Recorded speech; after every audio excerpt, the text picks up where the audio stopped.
Qu'est-ce que la conscience? Une machine peut-elle vraiment penser? L'esprit n'est-il qu'un enchevêtrement de neurones ou existe-t-il une insaisissable étincelle en son sein? Nombreux sont ceux qui pensent que ces questions sont cruciales pour l'avenir de l'intelligence artificielle.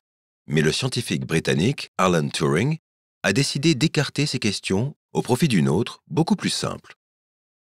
Un ordinateur peut-il parler comme un être humain?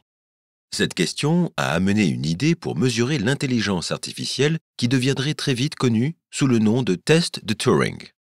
Dans son article de 1950, Intelligence et machine informatique, Turing propose le jeu suivant. Un jeu humain reçoit la transcription d'une conversation sans voir les joueurs et évalue leurs réponses. Pour réussir le test, un ordinateur doit pouvoir remplacer l'un des joueurs sans changer les résultats de façon significative. En d'autres mots, on considère que l'ordinateur est intelligent si sa conversation ne peut pas être facilement différenciée de celle d'un humain.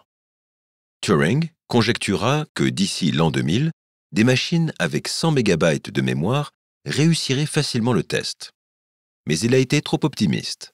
Bien que nos ordinateurs aujourd'hui possèdent bien plus de mémoire que ça, peu ont réussi et ceux qui ont bien marché se sont plus concentrés sur des façons astucieuses de duper les juges plutôt que d'utiliser leur phénoménale puissance de calcul.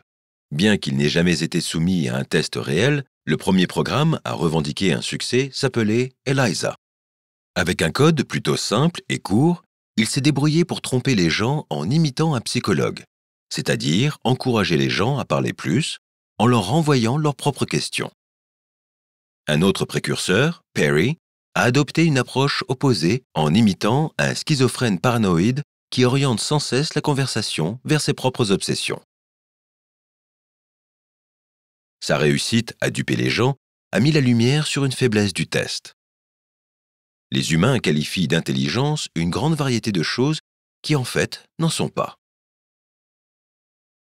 Toutefois, des concours annuels comme le prix Loebner ont rendu le test plus formel. Les juges savent à l'avance que certains de leurs interlocuteurs sont des machines. Malgré un saut qualitatif, les programmateurs d'agents conversationnels ont utilisé des stratégies similaires à celles d'ELIZA et de Perry. Catherine, vainqueur de l'édition de 1997, pouvait maintenir un niveau soutenu et raffiné de conversation, mais sur un seul sujet, Bill Clinton. Pour un lauréat plus récent, Eugene Gustman, on a donné la personnalité d'un garçon ukrainien de 13 ans. Ainsi, ses contresens, sa grammaire maladroite, furent interprétés comme obstacles linguistiques ou culturels. Pendant ce temps, d'autres programmes comme Cleverboat ont adopté une approche différente en analysant statistiquement d'énormes bases de données de vraies conversations afin de déterminer les meilleures réponses. Certains stockent aussi des traces de conversations antérieures afin de s'améliorer au fil du temps. Même si les réponses individuelles de Cleverboat peuvent apparaître incroyablement humaines, c'est son manque de cohérence et son incapacité à traiter des sujets nouveaux qui le trahissent de façon criante. Qui, du temps de Turing, aurait pu prédire que les ordinateurs d'aujourd'hui pourraient piloter un vaisseau spatial, effectuer des chirurgies et résoudre d'énormes équations, mais devraient toujours batailler pour tenir une conversation? Le langage se révèle être un processus étonnamment complexe, qui ne peut même pas être saisi par le plus grand dictionnaire. Un robot peut être dérouté par des pauses simples, comme « ou des questions sans réponse correcte. Et une phrase simple comme « J'ai sorti le jus d'orange du frigo et je lui ai donné, mais j'ai oublié de vérifier la date » réclame une richesse de connaissances sous-jacentes et de l'intuition pour être décryptée. Il s'avère que simuler une conversation humaine exige bien plus qu'une augmentation de mémoire ou de puissance de calcul. Et en nous rapprochant de l'objectif de Turing, nous aurons à faire face à ces fameuses questions sur la conscience après tout.